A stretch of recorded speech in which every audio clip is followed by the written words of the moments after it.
दोस्तों, क्या आपने भी सुना कि बहुत ही जल्दी बीएसएनएल कंपनी को गवर्नमेंट किसी प्राइवेट कंपनीज के हाथों सौंप देना चाहते हैं। प्राइवेट टेलीकॉम कंपनी यानी कि जियो, एयरटेल, वीआई, इन तीनों कंपनी के साथ बीएसएनएल को मार्च कर दिया जाएगा, क्योंकि बीएसएनएल एक लॉस मेकिंग कंपनी था और इस तीनों कंपनी के साथ अगर किसी के साथ भी अगर मार्च हो जाता है तो बीएसएनएल यहाँ पे प्रॉफिट जनरेट कर सकता है। इसीलिए बीएसएनएल के साथ किसी दूसरे कंपनी को मार्च कर दिया जाएगा। ऐसा अगर आपने भी सुना है तो आज का ये वीडियो पूरा जरूर देखिए। आपके मन में जो डाउट है वो सारा का सारा डाउट इस वीडियो में क्लियर होने वाला है और असली सच जो है वो आज के इस वीडियो में आपको जानने को मिल जाएगा। ये वीडियो हम सभी के लिए बहुत ज़्यादा इंपॉर्टेंट है, तो वीडियो को पूरा जरूर देखिए, लास्ट तक देखिए। बहुत ज़्यादा इन्फॉर्मेशन इसमें मैं आपको देने वाला हूँ। और अगर अभी तक मेरे चैनल को सब्सक्राइब अगर नहीं किया है तो सब्सक्राइब करके बेल आइकन को प्रेस करके मेरे साथ जुड़े रहिए। हाँ, मैं आपको बताना चाहता हूँ कि दोस्तों यहाँ पे बेल आइकन को अगर आप लोग प्रेस नहीं करते हो तो बहुत सारे लोगों के पास नोटिफिकेशन नहीं जा रहा है, तो एक बार चेक कर लेना। अगर सब्सक्राइब करके रखे हो तो बेल आइकन को प्रेस करके रखे हो या नहीं रखे हो, इसको चेक जरूर कर लेना। सो देखिए दोस्तों, सबसे पहले मैं आपको बताना चाहता हूँ कि बीएसएनएल एक लॉस मेकिंग कंपनी है, इसीलिए बहुत टाइम ऐसा होता है कि बीएसएनएल कंपनी को इसके साथ मार्च कर दिया जाएगा, उसके साथ मार्च कर दिया जाएगा। इस टाइप का मतलब फेक न्यूज़ जो है मार्केट में स्प्रेड होता है। लेकिन मैं आपको बताना चाहता हूँ कि बीएसएनएल जो है अपने 4G लॉन्चिंग के लिए गवर्नमेंट के पास से 1.64 लाख करोड़ रुपीस का यहाँ पे रिवाइवल पैकेज उनको मिल गया है। तो इस रिवाइवल पैकेज के थ्रू बीएसएनएल सिर्फ और सिर्फ 4G लॉन्च नहीं करेगा। यहाँ पर क्या क्या करना है मैं आपको बताना चाहता हूँ दोस्तों। इस 1.64 लाख करोड़ रुपीस के अंदर बीएसएनएल को बहुत सारा कर्ज है उसको भी चुकाना है, बहुत सारे एम्प्लॉयज़ को वीआरएस देना है, वॉलंटरी रिटायरमेंट देना है, तो वहाँ पर भी पैसा खर्च होगा। और भी बीएसएनएल को 3G टावर्स को अपग्रेडेशन करने में और भी ब्रॉडबैंड सुधार में बहुत कुछ करने में यहाँ पे बीएसएनएल का जो है इस पैकेज में बहुत सारा पैसा खर्च हो जाएगा। तो सिर्फ और सिर्फ ऐसा नहीं है कि 1.64 लाख करोड़ रुपीज़ मिल गया और इस पैसे को 4G में लगा देगा और 4G आ जाएगा, ठीक है।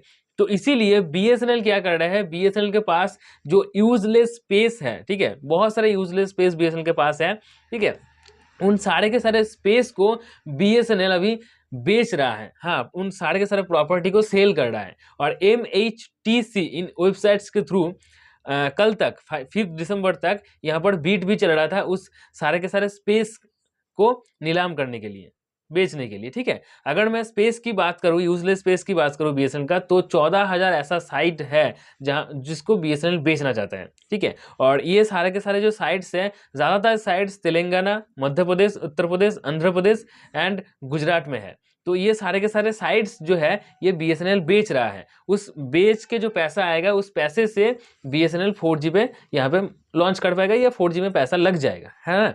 उसके साथ बीएसएनएल के पास ऐसा बहुत सारे प्रॉपर्टी भी है जो कि यूजलेस है, ठीक है। टोटल लिस्टिंग के थ्रू पता चला है कि 13 ऐसे प्रॉपर्टी है जिसको बीएसएनएल इजीली बेच सकता है, ठीक है। तो उस मतलब प्रॉपर्टी को बीएसएनएल यहाँ पे बेचना चाहते हैं और 5 दिसंबर तक एमएचटीसी वेबसाइट के थ्रू यहाँ पे बीट भी चल रहा था। तो सारे के सारे चीज़ को बेचकर, जिसको यूजलेस है, जिसको यूज नहीं करेगा बीएसएनएल कभी भी, ऐसे ही पड़ा हुआ था, तो उसको पूरा एक लिस्टिंग किया गया है, ठीक है। और उसको बेचकर जो पैसा आएगा वो पैसा लगाया जाएगा 4G लॉन्चिंग पे, ठीक है।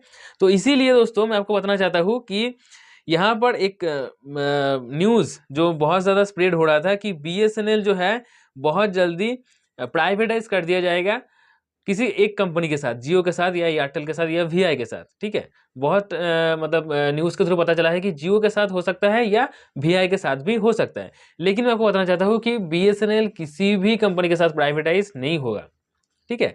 क्योंकि दोस्तों ये मतलब अपना प्रॉपर्टी कोई बेच रहा है तो लोग सोच रहे हैं कि उनके पास पैसा ही नहीं है, तो अगर कोई उसको मदद करेगा तो वो चल पाएगा।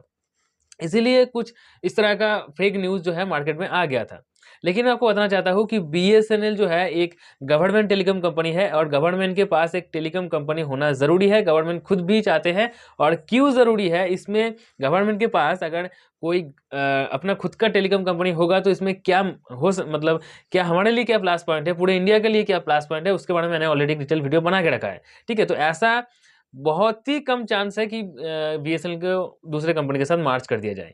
मार्जर का जो मतलब है मैं आपको समझाता हूँ। मार्च अगर किसी कंपनी के साथ होगा, दूसरे किसी कंपनी के साथ, तो दोनों कंपनी मिलकर उनका जो नाम है एक ही टाइप का हो जाएगा। जैसे कि वोडाफोन के साथ जब आइडिया मार्च हुआ था तब वीआई हो गया था, ठीक है।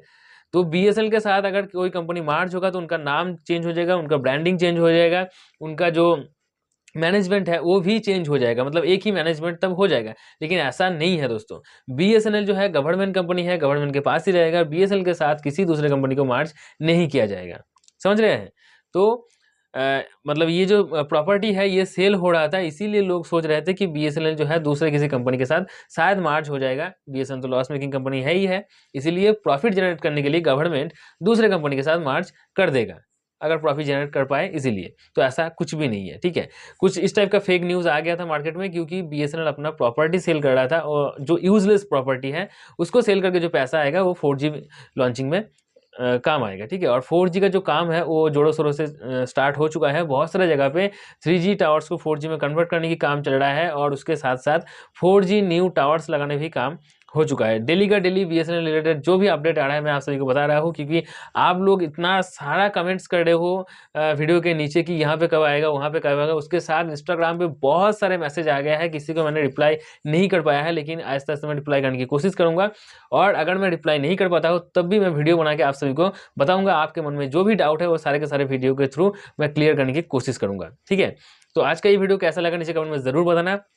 बीएसएनएल के बारे में आपका क्या राय है वो नीचे कमेंट में जरूर बताना है। बीएसएनएल को क्या गवर्नमेंट के पास रहना चाहिए या क्या उसको मार्च करना चाहिए, इसके बारे में जरूर बताना कमेंट में, ठीक है। वीडियो को पसंद आने पे ऑब्वियसली लाइक करना, आपका एक लाइक, आपका एक कमेंट हमारे लिए बहुत ज्यादा महत्वपूर्ण होता है। और अगर अभी तक मेरे चैनल को सब्सक्राइब नहीं किया तो सब्सक्राइब करके बेल आइकन को जरूर प्रेस कर देना, क्योंकि हर इवनिंग के 8 बजे मैं आप सभी के लिए टेक्नोलॉजी रिलेटेड और टेलीकॉम रिलेटेड वीडियोज लेके आ जाता हूँ। चलिए दोस्तों, आज के लिए इतना ही। Goodbye and take care.